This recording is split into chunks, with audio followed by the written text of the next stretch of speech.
ኦሪት ዘፍጥረት ምዕራፍ 37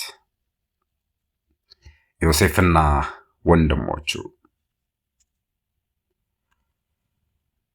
ያዕቆብም አባቱ በስደት በኖረበት ሀገር በከነዓን ምድር ተቀመጠ። የያዕቆብም ትውልድ እንዲህ ነው። ዮሴፍ 17 ዓመት በሆነው ጊዜ ከወንድሞቹ ጋር የአባቱን በጎች ይጠብቅ ነበር። እርሱም ከአባቱ ሚስቶች ከባላና ከዘለፋ ልጆች ጋር ሳለ ብላቴና ነበረ። ዮሴፍም የክፋታቸውን ወሬ ወደ አባታቸው ወደ እስራኤል ያመጣ ነበር። ያዕቆብም ዮሴፍን ከልጆቹ ሁሉ ይልቅ ይወደው ነበር፣ እርሱ በሽምግልናው የወለደው ነበርና። በብዙ ኅብር ያጌጠችም ቀሚስ አደረገለት።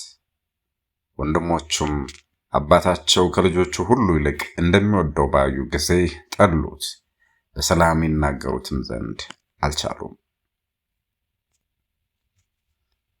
ዮሴፍም ሕልምን አለመ፣ ለወንድሞቹም ነገራቸው። እርሱም አላቸው፣ እኔ ያለምሁትን ሕልም ስሙ። እነሆ እኛ በእርሻ መካከል ነዶ ስናስር ነበርና፣ እነሆ የእኔ ነዶ ቀጥ ብላ ቆመች፣ የእናንተም ነዶዎች በዙሪያ ከበው እነሆ ለእኔ ነዶ ሰገዱ። ወንድሞቹም በእኛ ላይ ልትነግስብን ይሆን ወይስ ገዢ ትሆን ይሆን አሉት። እንደገናም ስለ ሕልሙና ስለ ነገሩ የበለጠ ጣሉት። ደግሞም ሌላ ሕልምን አየ፣ ለአባቱና ለወንድሞቹም ነገራቸው። እንዲህም አለ፣ እነሆ ዳግሞ ሌላ ሕልም አለምኩ። ሕልሙም እንዲህ ነው፣ ፀሐይና ጨረቃ 11 ከዋክብትም ይሰግዱልኝ ነበር። አባቱም ገሰጸው፣ እንዲህም አለው፣ ይህ ያለምከው ሕልም ምንድን ነው? በውኑ እኔና እናትህ ወንድሞችም መጥተን በምድር ላይ እንሰግድልህ ይሆን? ወንድሞቹም ቀኑበት። አባቱ ግን ይህን ነገር በልቡ ይጠብቀው ነበር። ዮሴፍን ወንድሞቹ እንደሸጡት። ወንድሞቹም በሴኬም የአባታቸውን በጎች ይጠብቁ ዘንድ ሄዱ። እስራኤልም ዮሴፍን ወንድሞችህ በሴኬም በጎችን የሚጠብቁ አይደሉምን? ወደ እነርሱ እልክህ ዘንድ ና አለው። እርሱም እሺ አለው።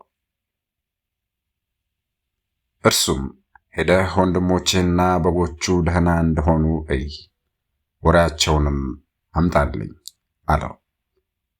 ወደ ኬብሮንም ቆላ ላከው። ወደ ሴኬምም መጣ። እነሆም በምድረ በዳ ሲቅበዘበዝ ሳለ አንድ ሰው አገኘው። ሰውየውም ምን ትፈልጋለህ ብሎ ጠየቀው።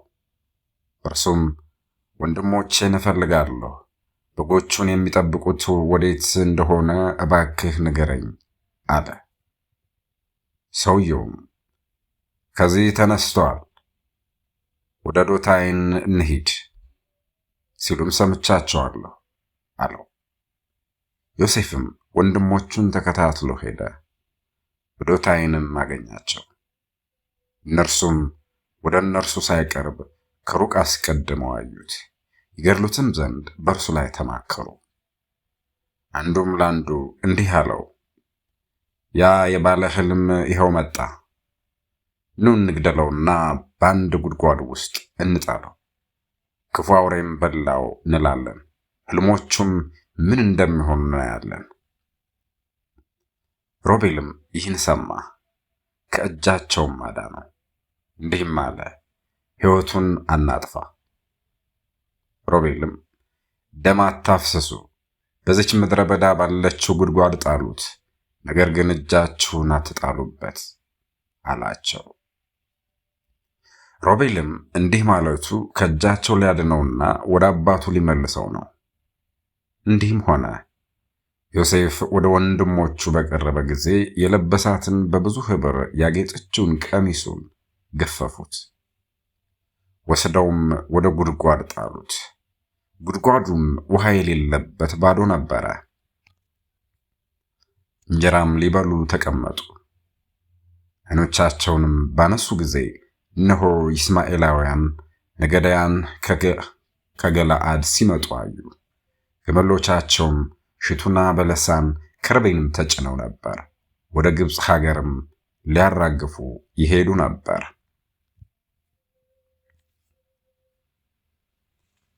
ይሁዳም ወንድሞቹን እንዲህ አላቸው፣ ወንድማችንን ገድለን ደሙን ብንሸሽግ ጥቅማችን ምንድን ነው? ኑ ለእነዚህ ይስማኤላውያን እንሽጠው፣ እጃችንን ግን በእርሱ ላይ አንጣል፣ ወንድማችን ሥጋችን ነውና። ወንድሞቹም የነገራቸውን ሰሙት። እነዚያ ይስማኤላውያን ነጋዴዎችም ሲያልፉ ወንድሞቹ ዮሴፍን ከጉድጓድ ጎትተው አወጡት። ለይስማኤላውያንም ዮሴፍን በ20 ብር ሸጡት። እነርሱም ዮሴፍን ወደ ግብፅ ወሰዱት። ሮቤልም ወደ ጉድጓድ ተመለሰ። እነሆም ዮሴፍን ከጉድጓድ ባወጣው ጊዜ ልብሱን ቀደደ። ሮቤልም ወደ ወንድሞቹ ተመልሶ ብላቴናው በጉድጓድ የለም፣ እንግዲህ እኔ ወዴት እሄዳለሁ አለ። የዮሴፍንም ቀሚስ ወሰዱ፣ የፍየልም ጠቦት አርደው ቀሚሱን በደም ነከሩት። ብዙ ኅብር ያለበትም ቀሚሱንም ላኩ፣ ወደ አባታቸውም አገቡት። እንዲህም አሉት፣ ይህን ልብስ አገኘን። ይህ የልጅህ ልብስ እንደሆነ ወይም እንዳልሆነ እስኪ እየው። እርሱም አውቆ የልጄ ቀሚስ ነው፣ ክፉ አውሬ በልቶታል፣ ዮሴፍን በጫጭቆታል አለ። ያዕቆብም ልብሱን ቀደደ፣ በወገቡም ማቅ ታጥቆ ለልጁ ብዙ ቀን አለቀሰ። ወንዶቹ ልጆቹና ሴቶች ልጆቹ ሁሉ ተሰብስበው መጡ። ሐዘኑንም ያስተውት ዘንድ አባታቸውን ማለዱት። ሐዘኑንም መተውን እምቢ አለ። እንዲህም አላቸው፣ ወደ ልጄ ወደ መቃብር እያዘንሁ እወርዳለሁ። አባቱም ስለ እርሱ አለቀሰ። እነዚያ ይስማኤላውያን ሰዎች ግን ዮሴፍን በግብፅ ለፈርዖን ጃንደረባ ለዘበኞቹ አለቃ ለጲጢፋራ ሸጡት።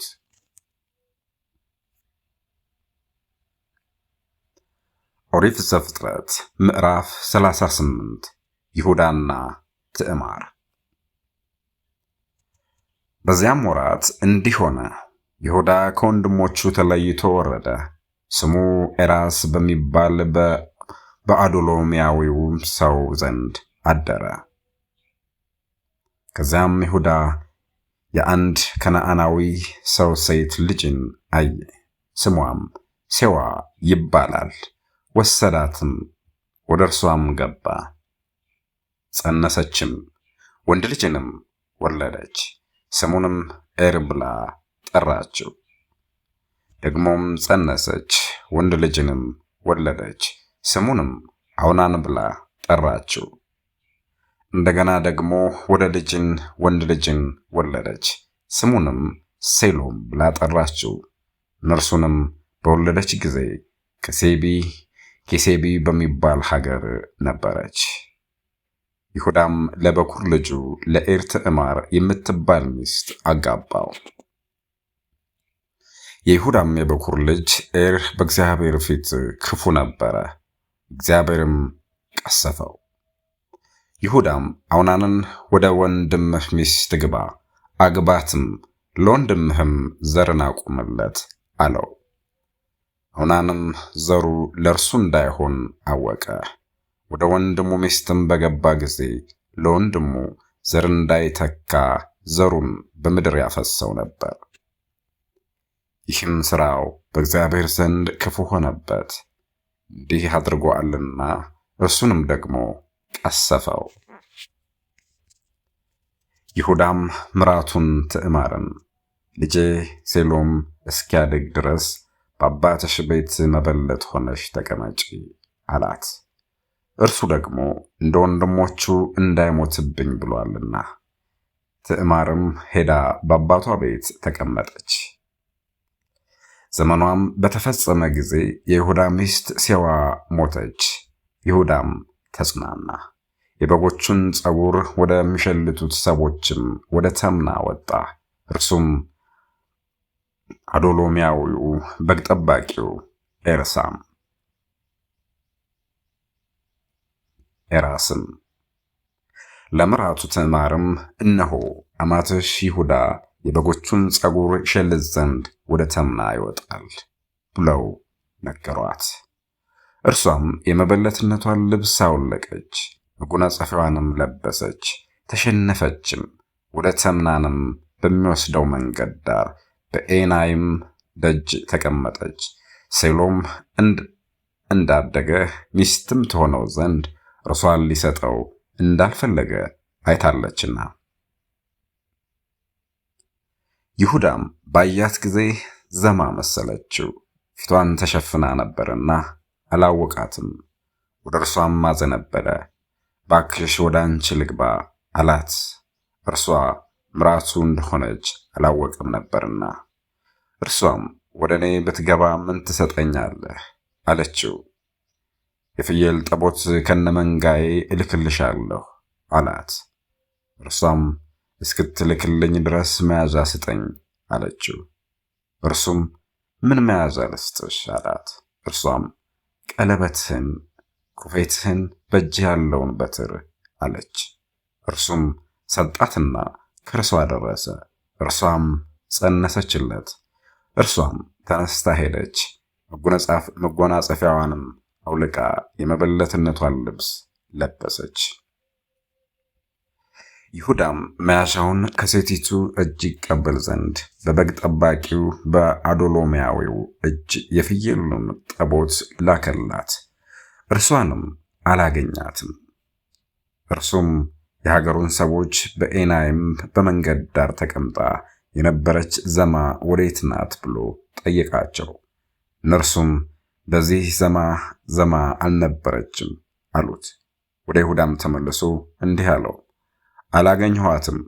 የሀገሩ ሰዎች ደግሞ ከዚህ ዘማ የለችም አሉኝ። ይሁዳም እኛ መዘባበቻ እንዳንሆን ትውሰደው፣ እነሆ የፍየሉን ጠቦት ላኩላት፣ አንተም አላገኘሃትም አለ። እንዲህም ሆነ ከ3 ወር በኋላ ለይሁዳ ምራትህ ትዕማር ሴሰነች፣ እነሆ በዝሙት ጸነሰች ብለው ነገሩት። ይሁዳም አውጧትና በእሳት ትቃጠል አለ። እርሷም ሲወስዷት ወደ አማቷ እንዲህ ብላ ላከች፣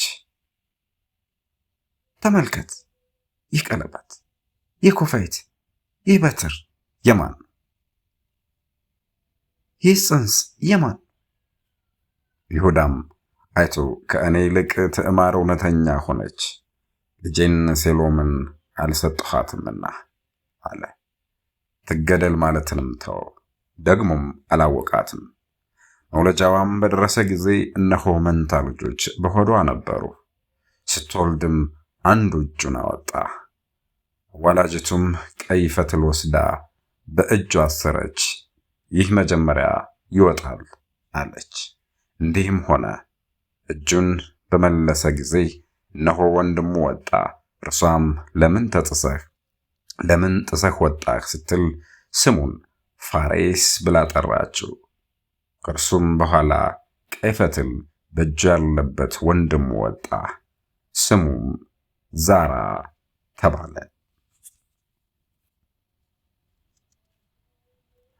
ኦሪት ዘፍጥረት ምዕራፍ 39 ዮሴፍ በጲጥፋራ ቤት። ዮሴፍ በጲጥፋራ ቤት። ዮሴፍ ግን ወደ ግብፅ ወረደ። የፈርዖን ጃንደረባ የመጋቢዎቹም አለቃ የሚሆን የግብፅ ሰው ጲጥፋራ ወደ ግብፅ ካወረዱት ከእስማኤላውያን እጅ ገዛው። እግዚአብሔርም ከዮሴፍ ጋር ነበር፣ ሥራውም የተከናወነለት ሰው ሆነ። በግብፃዊው ጌታውም ቤት ተሾመ። ጌታውም እግዚአብሔር ከዮሴፍ ጋር እንዳለ እርሱ የሚሠራውንም ሁሉ እግዚአብሔር በእጁ እንዲያከናውንለት አየ። ዮሴፍም በጌታው ፊት ሞገስን አገኘ፣ እርሱም ደስ ያሰኘው ነበር። በቤቱም ላይ ሾመው፣ ያለውንም ሁሉ በእጁ ሰጠው። እንዲህም ሆነ በቤቱ ባለውም ሁሉ ላይ ከሾመው በኋላ እግዚአብሔር የግብፃዊውን ቤት በዮሴፍ ምክንያት ባረከው። የእግዚአብሔርም በረከት በቤቱም በእርሻውም ባለው ሁሉ ላይ ሆነ። ያለውንም ሁሉ ለዮሴፍ በእጁ አስረከበው። ከሚበላውም እንጀራ በቀር ምንም የሚያውቀው አልነበረም። ዮሴፍም መልኩ ያማረ፣ ፊቱም እጅግ የተዋበ ነበር። ከዚያም በኋላ እንዲህ ሆነ፣ የጌታው ሚስት በዮሴፍ ላይ ዓይኗን ጣለችበት። ከኔም ጋር ተኛ አለችው። እርሱም እምቢ አለ። ለጌታውም ሚስት እንዲህ አላት፣ እነሆ ጌታዬ በቤቱ ያለውን ሁሉ ለእኔ በእጄ አስረክቦኛል። በቤቱ ያለውንም ምንም የሚያውቀው የለም። በዚህ ቤት ከኔ የሚበልጥ ሰው የለም። ሚስቱ ስለሆንሽ ካንቺ በቀር ያልሰጠኝ ነገር የለም። እንዴት ይህን ትልቅ ክፉ ነገር አደርጋለሁ? በእግዚአብሔር ፊት እንዴት ኃጢአትን እሰራለሁ? ይህንንም ነገር በየዕለቱ ለዮሴፍ ትነግረው ነበር። እርሱም ከእርሷ ጋር ይተኛ ዘንድ ከእርሷም ጋር ይሆን ዘንድ አልሰማትም። በአንዲትም ቀን እንዲህ ሆነ፣ በዚያ ቀን ሥራውን እንዲሠራ ዮሴፍ ወደ ቤቱ ገባ። በቤትም ውስጥ ከቤተሰቦች ማንም አልነበረም። ልብሱን ይዛ ና ከኔ ጋር ተኛ አለችው። እርሱም ልብሱን በእጇ ትቶላት ሸሸ፣ ወደ ውጭም ወጣ። እንዲህም ሆነ ልብሱን ትቶ ወደ ውጭ እንደሸሸ ባየች ጊዜ የቤቷን ሰዎች ወደ እርሷ ጠርታ እንዲህ ብላ ነገረቻቸው፣ እዩ፣ ይሄ ዕብራዊ ባሪያ በእኛ እንዲሳለቅ አመጣብን። እርሱ ወደ እኔ ገብቶ ከኔ ጋር ተኚ አለኝ። እኔም ድምፄን ከፍ አድርጌ ጮኽሁ። ድምፄንም ከፍ አድርጌ እንደ ጮኽሁ ቢሰማ ልብሱን በእኔ ዘንድ ጥሎ ሸሸ፣ ወደ ውጭም ወጣ። ጌታው ወደ ቤቱ እስኪገባ ድረስም ልብሱን ከእርሷ ዘንድ አኖረች። ይህንም ነገር እንዲህ ብላ ነገረችው፣ ያመጣኸው ዕብራዊ ባሪያ ቢሳለቅብኝ ወደ እኔ ገባ፣ ካንቺም ጋር ልተኛ አለኝ። እኔም ድምፄን ከፍ አድርጌ ስጮህ ልብሱን በእጄ ተወና ወደ ውጭ ሸሸ። ጌታውም ባሪያህ እንዲህ ያደረገኝ ብላ የነገረችውን የሚስቱን ቃል በሰማ ጊዜ እጅግ ተቆጣ። ዮሴፍንም ወሰደው፣ የንጉሡ እስረኞች ወደሚታሰሩበት ስፍራ ወደ ግዞት ቤትም አገባው። ከዚያም በግዞት ነበረ። እግዚአብሔርም ከዮሴፍ ጋር ነበረ፣ ምሕረቱንም አበዛለት። በግዞት ቤቱም አለቃ ፊት ሞገስን ሰጠው። የግዞት ቤቱም አለቃ በግዞት ያሉትን እስረኞች ሁሉ በዮሴፍ እጅ አሳልፎ ሰጣቸው። በዚያም የሚደረገውን ነገር ሁሉ እርሱ የሚያደርገው ነበረ። የግዞት ቤት ጠባቂዎች አለቃም በገዛ በግዞት ቤት የሚደረገውን ሁሉ ምንም አያውቅም ነበር። ሁሉን ለዮሴፍ ትቶለት ነበር። እግዚአብሔርም ከእርሱ ጋር ነበርና የሚያደርገውንም ሁሉ እግዚአብሔር በእጁ ያቀናለት ነበር። ኦሪት ዘፍጥረት ምዕራፍ 40 ዮሴፍ የእስረኞችን ሕልም እንደተረጎመ። ከዚህ ነገር በኋላም እንዲህ ሆነ፣ የግብፅ ንጉሥ የጠጅ አሳላፊዎች አለቃና የእንጀራ አበዛዎች አለቃ ጌታቸውን የግብፅ ንጉሥን በደሉ። ፈርዖንም በሁለቱ ሹሞች በጠጅ አሳላፊዎቹ አለቃና በእንጀራ አበዛዎቹ አለቃ ላይ ተቆጣ። እስር ቤት ውስጥም ዮሴፍ ታስሮ በነበረበት የግዞት ስፍራ አጋዛቸው። የእስር ቤቱ ዘበኞች አለቃም ለዮሴፍ አሳልፎ ሰጣቸው፣ እርሱም ያገለግላቸው ነበር። በግዞት ቤትም 1 ዓመት ተቀመጡ። ሁለቱም በአንዲት ሌሊት ሕልምን አለሙ። በግዞት ቤት የነበሩት የግብፅ ንጉሥ ጠጅ አሳላፊዎች አለቃና የእንጀራ አበዛዎች አለቃ ሁለቱም እየራሳቸው ሕልምን አለሙ። ዮሴፍም ማልዶ ወደ እነርሱ ገባ፣ እነሆም አዝነው አያቸው። በጌታው ቤት ከእርሱ ጋር በግዞት የነበሩትንም የፈርዖን ሹሞች እንዲህ ብሎ ጠየቃቸው፣ እናንተ ዛሬ ለምን አዝናችኋል? እነርሱም ሕልም አልመን የሚተረጉምልን አጣን አሉት። ዮሴፍም አላቸው፣ ሕልምን የሚተረጉም እግዚአብሔር የሰጠው አይደለምን? እስቲ ንገሩኝ፣ ሕልማችሁ ምንድን ነው? የጠጅ አሳላፊዎች አለቃም ለዮሴፍ ሕልሙን እንዲህ ብሎ ነገረው። በሕልሜ የወይን ሐረግ በፊቴ ሆኖ አየሁ። በሐረጉም 3 ቅርንጫፎች ወጡ። እርሷም ቅጠልና አበባ አወጣች። ዘላለም አንጠለጠለች፣ ዘለላም አንጠለጠለች። የዘለላዋም ፍሬ በሰለ። የፈርዖንም ጽዋ በእጄ ነበር። ፍሬውንም ወስጄ በፈርዖን ጽዋ ጨመቅሁት። ጽዋውንም ለፈርዖን በእጁ ሰጠሁት። ዮሴፍም አለው፣ የሕልምህ ትርጓሜ ይህ ነው። 3 ቅርንጫፎች 3 ቀኖች ናቸው። እስከ 3 ቀንም ድረስ ፈርዖን ሹመትህን ያስባል፣ ወደ ጠጅ አሳላፊዎች አለቃነትህም ይመልስሃል። ጠጅ አሳላፊ በነበርህበት ጊዜ ስታደርገው እንደነበረው እንደ ቀድሞው ሹመትህም የፈርዖን ጽዋ በእጁ ትሰጣለህ። ነገር ግን በጎ ነገር በተደረገልህ ጊዜ እኔን አስበኝ፣ ምሕረትንም አድርግልኝ። ስለ እኔም ለፈርዖን አሳስበህ ከዚህ እስር ቤት አውጣኝ። ሌቦች በስውር ከዕብራውያን ሀገር ሰርቀውኛልና በዚህም ደግሞ ምንም ያደረግኩት ሳይኖር በግዞት ቤት አኑረውኛልና። የእንጀራ አበዛዎቹ አለቃም ሕልሙን በመልካም እንደተረጎመለት ባየ ጊዜ ዮሴፍን እንዲህ አለው፣ እኔም ደግሞ ሕልም አይቼ ነበር። እነሆም 3 መሶብ ነጭ እንጀራ በራሴ ላይ ነበረ። በላይኛውም መሶብ ፈርዖን የሚበላው ጋጋሪው በየአይነቱ የሰራው መብል ነበረበት።